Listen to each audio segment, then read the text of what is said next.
box, clock, stop. When Major Mike Englehardt decided to join the military and eventually become a pilot, it wasn't movies like Top Gun that fueled him to fly, nor did his inspiration lie in the Air Force itself. Instead, it came from his grandfather. Growing up as a kid, just watching my grandfather and his sense of pride in this country, I can tell you, it didn't matter what the weather was, what the conditions were. Every morning he was outside raising his flag and taking it down every night.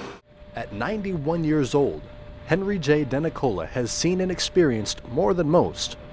But the lasting imprint that he left on his grandson began when DeNicola enlisted in the Army Air Corps in December of 1941. I heard President Roosevelt on that Sunday when I was washing pots and pans in a fraternity house at Cornell University, and I heard him, "This day shall live in infamy. The Japanese have bombed Pearl Harbor." My buddy and I told the chef goodbye. About 4 days later, I signed up.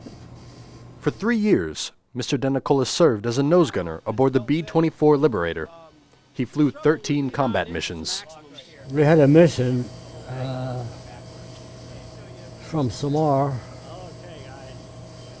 and we were the fourth B-24 to take off from a landing strip on Samar, a dirt strip. And the first plane took off, and the second plane took off, and the third plane took off and made a right turn out and exploded. Just exploded. I could see it. 4 of my best buddies were on that plane. They died. We got the signal to just take off. And we took off.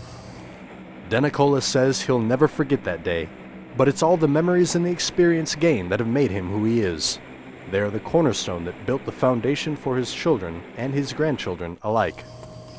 I will tell them that you live in the greatest country in the world, the United States of America. There's no country like this. No other country in the world can match our country.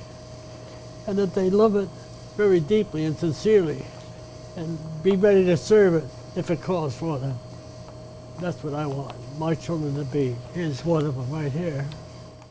As for Major Englehardt, introducing his own legacy to his grandfather was an honor.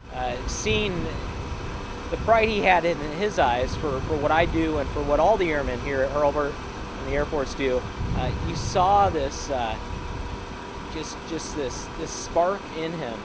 2 men, 2 generations apart, but as one family they're building a legacy in their own right for our airmen past, present, and future. Airman First Class Stephen Ellis, Hurlburt Field, Florida.